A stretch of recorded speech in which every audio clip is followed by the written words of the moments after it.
Can I just start off by saying I love these end of year videos when people talk about their favorites and least favorites.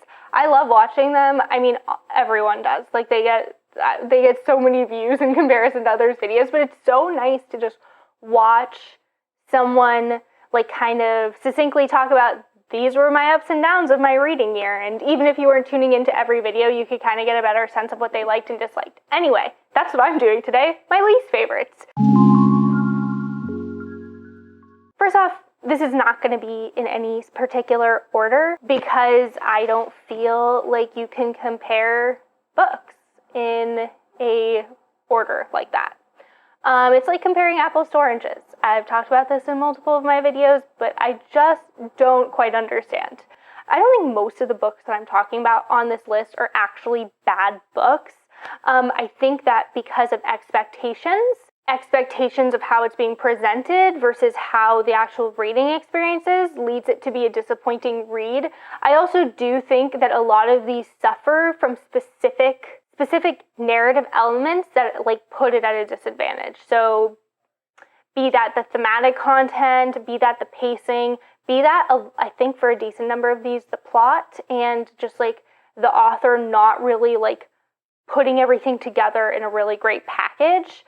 But I don't necessarily think that makes these books like bad. Just because one or two of the elements off doesn't mean the whole book is bad, but for me, these were not that great. Anyway, we're going to talk about, I kind of like have broke these up into like ideas that I've kind of just made up about them. Like, I didn't go into this being like the worst audiobook of the year and the worst series, pacing I hated. I didn't really go into it with that, like, but that's kind of where it ended up based on the books I chose to put on this list. Now, without further ado, let's just do this. So, first one, my least favorite series of the year that I actually did get all the way through would be The Chronicles of Narnia. I don't think anyone's surprised here. I read it to understand the canon, essentially, and try to get an understanding of what makes it so popular. I read The Lord of the Rings this year for a similar reason, like trying to understand fantasy canon and what made it popular, what keeps it getting read from generation to generation. I did not get it with Chronicles of Narnia. I understand that it might have been like one of the only like children's books at the time, and that might be why it had the popularity it did, but I personally found it very boring. I didn't like the pacing of them. They were kind of all over the place. A lot of them had like too much happening in one go, and I didn't really like a lot of the characters. I liked Eustace before he became nice. And I liked Puddleglum from The Silver Chair. He was like by far my favorite character, saved the series, not really, but really like that was my favorite book, the one with Puddleglum in it, because he was great and I was laughing out loud at a lot of the stuff he said. But just as a series as a whole, it felt very unfinished conceptually, and it felt very held back by its biblical allusions. I wouldn't even call it an allusion because it was very heavily biblical in nature, like thematically. And I felt like it held back its own plot by doing that. So yeah, it just didn't work for me. So next one I want to talk about is just a book that had so much potential and it just like fell apart. And that is A Touch of Jen by Beth Morgan, I think.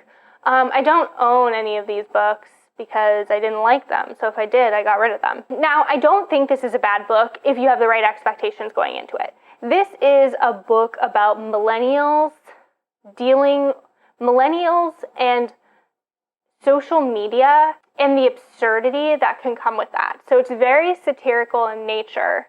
And it's about essentially a couple that is obsessed with the male of the couple's ex-coworker. And they have like this, like they've kind of come up with a version of her in their head, and then they start actually interacting with her in person. And mind you, he hasn't seen her in like 3 years. And I was into it until about the halfway point, and that's when it introduces, pacing-wise, tonally, it shifts completely, and kind of turns into a horror novel. It was kind of like, I felt like the satirical elements that were very nice at the beginning began to snowball to such a place where it kind of ate itself in its own horror analogies. Like the satire snowballed into horror, and it kind of just became a mess. It had a lot of potential, and I think if you know that tonal shift is coming, it kind of helps. It would help with the reading experience because it was extremely jarring. Now, let's talk about my barely escaped a DNF. So, I have a few books in this category because I love a good DNF. I didn't used to, but just if I'm not feeling a book, I'm not going to put myself through it. I am just going to DNF the book. But sometimes there's enough intrigue to keep me going, and it normally has to be a plot intrigue that kind of keeps propulsing me to read. And I'm like, okay, well, I want to figure this out, and I don't hate it enough to never find out. Let's talk about Midnight Library by Matt Haig. It just wasn't it. What you think is going to happen just based off of the premise is what happens. I was kind of hoping that that idea would get turned on itself by the author in some capacity and give a different ending than the one you expect going into it, because it is a woman, she commits suicide, and then she ends up in this midnight library in purgatory, essentially. She's not completely dead yet, and then she can take books off the shelves of different lives and keep reliving them, and you can kind of see where it's gonna go, right? Yeah, it goes there. The beginning was a little strange. I don't think I talked about this in the wrap-up, but the beginning was a little strange for me on how it's I don't remember the exact language, but it was this character decided to die 10 hours before she decided to die, or something like that. And it just was a little strange to me. I guess how everyone has depression kind of comes about them might be a different way, but from someone to just go from one to deciding to kill themselves is I've seen this happen in a few books, and it always kind of puts me off because that's just not my experience with depression and suicide personally, and people I've known who have committed suicide or attempted in their life. It's kind of a thing that snowballs into that place, and so that idea is just off-putting to me. And then, yeah, the book itself, it became very repetitive. You were having encounters because she just gets dropped into different lives that she has no idea her personality, her friends, anything. You could live on the opposite side of the world and have a completely different life in different lives, and everything would just get spoon-fed to her so easily that it was okay, I know you need to do that to make the plot progress the way you want it to, but it wasn't seamless. I saw what you were doing there, and it was clunky, essentially. That one should have been a DNF. I guess I should have called this, instead of barely escaped a DNF, maybe should have been a DNF. And then one I just read recently, Sawkill Girls by Claire Legrand. Now this I could also put as overhyped because or wasn't worth the hype, because I feel 3 years ago or something, or 4 maybe, I have no idea. It was very popular on BookTube. Everyone that I was watching was reading this book and loving this book. And I can't really tell you why. It's a YA horror, and in it, I don't really want to get into the plot, but there's a horror element of entities existing on this island, and a lot of the things that happened felt like plot conveniences and were never explained. And I don't necessarily mind that in my reading. I don't need everything explained.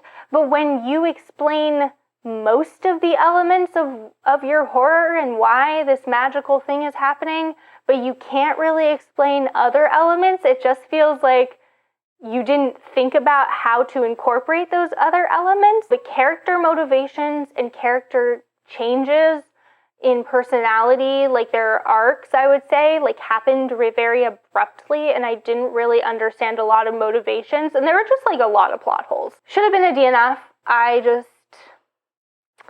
don't know, I just didn't do it. I wanted to find out if it was all going to come together in the end, and it didn't. It didn't. Next one, which kind of goes into another category. Almost DNF'd it. Should have been, I wouldn't say this one should have been a DNF. This one was almost a DNF, also had a horrible audiobook. And that was Mexican Gothic by Sylvia Moreno Garcia. I hated the accents used in this book so much. They were like strange, old, I don't know. I think they were supposed to be English accents of some of the characters living in Mexico in a older time period, the 50s, the 60s, I'm not sure. And it was just bad. Like, I ended up reading parts of it physically because I hated the audiobook so much. And I listened to a lot of my books on audio, so that didn't work for me. I didn't really know what this book was trying to accomplish, which is why it took me so long to read it. It was a mishmash of genres, which isn't necessarily a bad thing, but you kind of have to have something catch you and keep you in, and the plot wasn't really doing it for me, and the atmosphere, which gets a lot of people in this book, wasn't really doing it for me. And then the characters all just kind of sucked. So it's like, if I don't like the characters, and I'm not interested in their motivations or their relationships, because I don't have to like a character to like a book. I'm not super intrigued by the atmosphere when it's supposed to be atmospheric, and I'm not getting like the creepy vibes. And then I don't feel any like cares about what happens to the estate, to the family, to anything. Like, you kind of have to have something, and this book just didn't really have any of those elements for me, so could have been a DNF. Let's talk about pacing.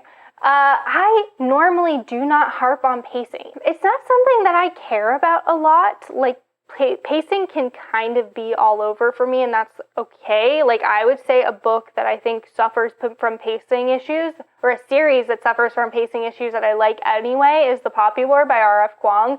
Her pacing is all over the place. You can't really think about it in terms of like books. You have to think about it more in terms of like the series in general.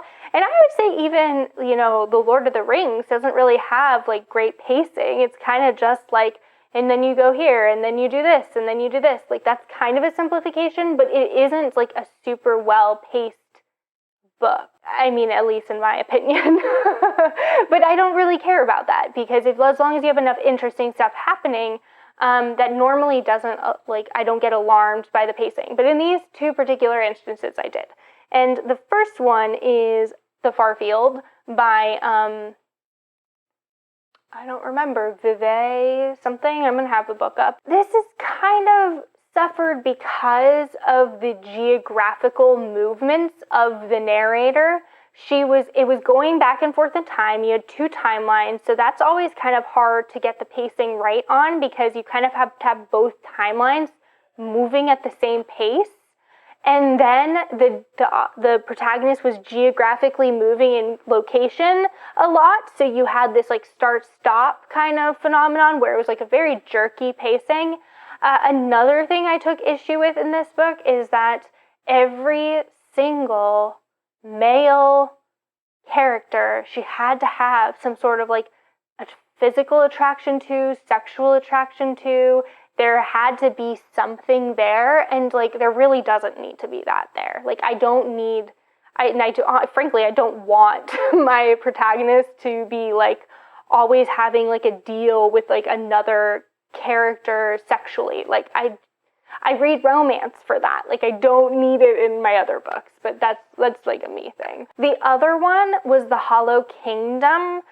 So the marketing on it was really good. It's like you're in this post-apocalyptic situation where everyone's kind of zombies, and you're seeing everything through, like, your protagonist is a crow who has like some really crass name that his like owner gave him, and he's like befriending all of these animals. But again, like every chapter felt like it was like, okay, and then we do this, and then we do this, and we accomplished it. And then we do this, and then we do this, and then we accomplished it. So you're kind of accomplishing something at like throughout every single chapter, but it's not building necessarily. Like you don't know where it's building to. It's kind of just like you're here, and then you're here, and you kind of feel like you're floating in like the ether of the plot, and there was nothing like driving it forward and like giving you some sort of momentum.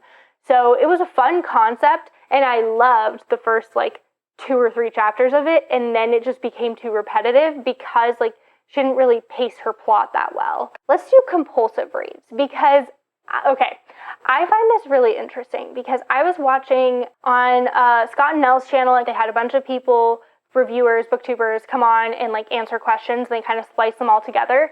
And one of the people, Courtney, I think, answered the question of like what makes a good book of like it being a compulsive read.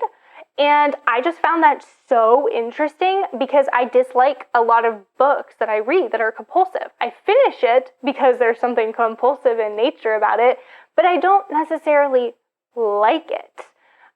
So it just the fact that like for her, a compulsive read makes the book good was so interesting because that is like not a criteria for me at all. And I'm actually going to share with you ones I disliked that were very compulsive. I have 2 for this one. The first one is a bit less compulsive, and that was The Priory of the Orange Tree. Now, this one had a slew of problems with it. I wouldn't actually say that pacing for me was one of them here, although I think that some people could take issue with the pace. For me, The Priory of the Orange Tree was just not well constructed. It was compulsive. I liked it. I liked it. I shouldn't say I liked it. I enjoyed reading it. I was having fun. We were meeting characters. We were going and doing things. Like we were on adventures. And I was like, yeah, let's go on adventures. That sounds like a good time. But there were so many, I have a review of this. There were so many plot conveniences, so many like, oh, well, I need this character here with this character, so we're just going to have some weird shit happen for them to end up in the same place at the same time. It was a huge map of a world you're working with. And the author would just, based on where, it was kind of like she worked backwards, like she knew where things needed to be, and she kind of worked back from there, and it's like, well, I don't know how to get my character there, so they get there because of this. So it was very convenient how that happened. There was also like the 0 stakes because anytime anything could have happened wrong, it didn't. I think once it did happen wrong, and I was like, yay, and then it happened right like within like a few chapters, and I was like, dang, okay. And it was just like you knew everything was going to work out because you said so. And then the fundamental plot of the book, like what the book was actually about, like this 1,000-year-old secret with dragons and shit. It ends up being so lackluster, and yeah, it just ends up being kind of lame. You get to the end, and you're like, huh, that was really it? Really? Okay. So yeah, but I still, for it being a 800-900 page book and me like kind of zooming through it, I would say that it was a compulsive read, even though I didn't like it all that much. And then the second one I have for this is The Great Alone by Kristin Hannah. Okay, I literally stayed up, I stayed up late reading this book on a day that I had work the next day. Like, I was up until 1 a.m. reading, and I'm like, what the hell am I doing? Like, I have to go to my job tomorrow. I have to get up at 7. Like, what is this? So it was very compulsive. I ended up finishing it that night. I think I read it all in one day. But it was just torture porn. It was like anything that could go wrong in your protagonist's life, to your protagonist, to people your protagonist loves, it did. It went wrong. And I kept reading for the thing to go right. And then there was some convenient things that happened at the end where it was just like, that's not actually how the world works, but all right. Yeah, I enjoyed my reading experience, kind of. But did I like the book itself? No. No, I didn't. Now, the next one, these aren't necessarily bad reads or reads I disliked, but they were disappointing, and it's because I've read something by the author in the past that I really liked, and then I followed up with this, and I found it lackluster. The first one is Human Acts by Hong Kong. I loved The Vegetarian. I read it a few years ago at this point, and just thematically, structurally, even atmospherically, I just found it to be a really great read, and it packed a lot into a very little space. And then Human Acts felt like it was doing too much in too little time, and I didn't really follow it. Like, I was confused a lot of the time while reading it, and I usually love interconnected stories, which is what this was, but the connections were not tenuous, but not obvious. So by the time you realize what it was, that short story was kind of already ending. It made it hard to grasp onto really anything in the narrative to like. So that was disappointing because I really loved The Vegetarian. And the other one was The Underground Railroad by Colson Whitehead. So I read The Nickel Boys by him and loved it. Thought that it was really beautiful. The storytelling was really nice. The actual content of it was very horrible and tragic, but it was just woven together so well. It did really feel like words were out of place for me. It just was a really great little book. And then I read The Underground Railroad, which was a more hyped book by him, and it again suffered from pacing issues. It was really all over the place. I didn't really care about any of the characters. It didn't honestly feel like the same person had wrote the two books. They just felt so different. And I'm definitely glad I read The Nickel Boys before I read The Underground Railroad, because if I had read that first, I probably wouldn't have gone on to read anything else by him. So then my last book is a book that I hate read. I don't do that very often at this point. I used to before I DNF'd. But this is just one that I just kept pushing through it, and that is Invisible Monsters by Chuck Palahniuk. I hated this book so much that I made a rant review about it that I then unlisted because I got all these like Chuck Palahniuk like cult stands, I don't know what the fuck you want to call them, like telling me I was like a snowflake and just like being really rude in the comments, and I'm like, I don't need this. So I unlisted it, and they were saying that because I said the book was transphobic, because I think it is. So I just found the content to be uncomfortable. I thought that the writing of the trans characters were very one-dimensional. It used transness as a plot twist, which just made me feel a little icky. And I just did not like the book. I had read Fight Club by Chuck Palahniuk in the past and thought the movie was better, and then I read this, and while I found, like, I like how he kind of has a theme with the book, and I don't mean thematic content necessarily, even though that kind of ties in. I mean, like, this book was kind of around the idea of beauty and beauty standards, and like kind of framed through like the modeling industry. And so like he kind of matched the writing to like encapsulate that. So it was like, I can't, it's been so long since I read it, so I don't really want to go into detail, but I do like that. And he did that in Fight Club too. I do like that about his writing, but I found Fight Club fine. It was like, okay. And I did not like this one at all. So I will not read any more Chuck Palahniuk. And that's my list. It is, what day is it? It is December 19th. So hopefully I don't read any other books I dislike in the last few days of the year, because they're not going to make it into this video if I do. But that is all I got. Tell me your least favorite book of the year, a book you hated, a book that was overhyped, whatever you want to say in the comments below. And that is all I got. So until next time, happy reading.